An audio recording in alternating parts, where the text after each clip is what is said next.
description of Invest Early, as Richard called it, it's a community scholarship model. It's a blending of public and private funds. We use Head Start funds, school readiness funds, and then the dollars from the Blandin Foundation. And then the classrooms that are funded by all of these blended funds are also blended. So you have a Head Start teacher teaching beside a school district teacher, and the kids that are in these blended classrooms, as Richard mentioned, you know, they don't know, and their parents don't know who's doing the funding. They don't know if it's coming from Head Start or from School Readiness or from the Blandin Foundation. They're just all in it together, and the parents are happy because their kids are getting quality care. There was many years of preparation and research that went into planning this Invest Early model.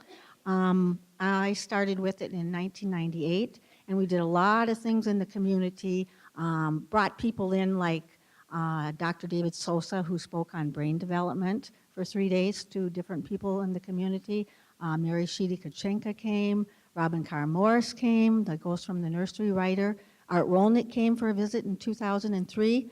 That helped us get quite a few champions. Anyway, my role in it is I'm a program officer for the Blandin Foundation. So I'm the one that gets in front of the board and convinces them to put money into early childhood education. So the big cheerleader.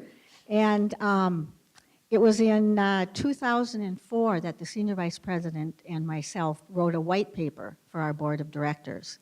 And in that white paper, we said we would like to put out a request for proposals and have an early, a new early childhood care and education program.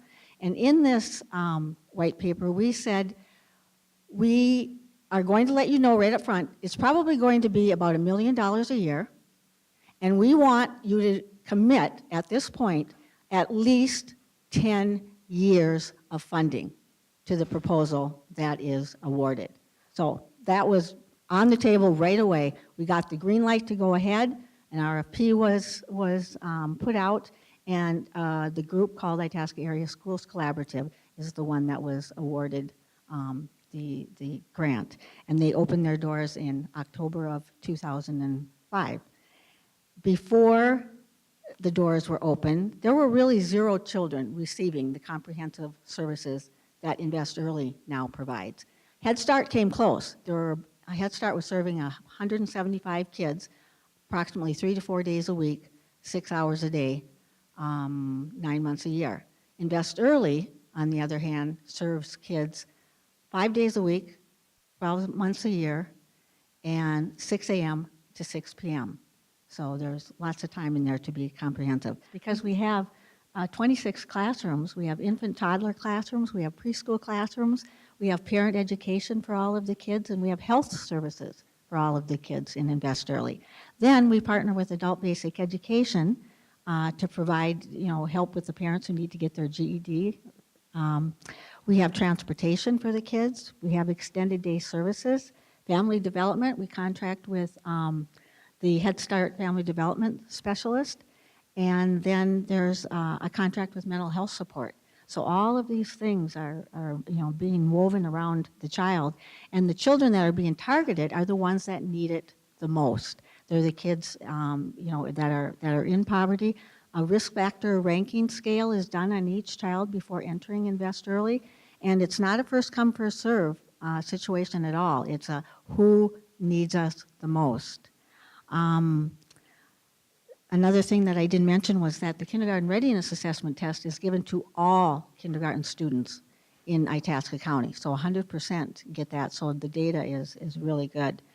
There's a shared services model that we use, and this provides for a really strong training plan. I was just looking at the 2010-2011 training log. There were 54 trainings in 1 year's time. 1,104 caregivers or teachers or providers attended these, and unduplicated amount was 409. So you know that the training is extremely strong for a county-wide program. And purchasing. You imagine all of these groups working together and all putting their funds together, and they definitely are able to purchase a lot more for their buck.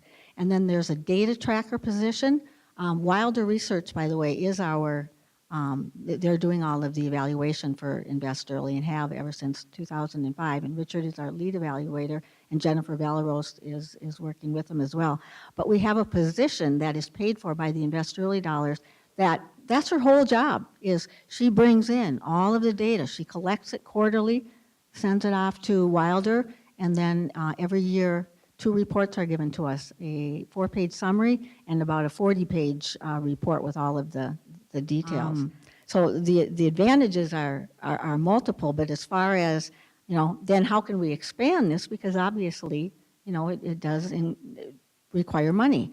We have been delivering testimony at the legislature every year since about 2006. We've also been hosting whoever wants to come and visit us and learn more about the program. So we've had school districts from Two Harbors, Silver Bay, Virginia, Cloquet. About 30 people came from the Duluth area. And, we give them all of the information. We share a lot of our documents. We've gone to presentations at conferences like the Governor's Forum, the Administrators Conference with Manape, the Minnesota Rural Education Association Conference.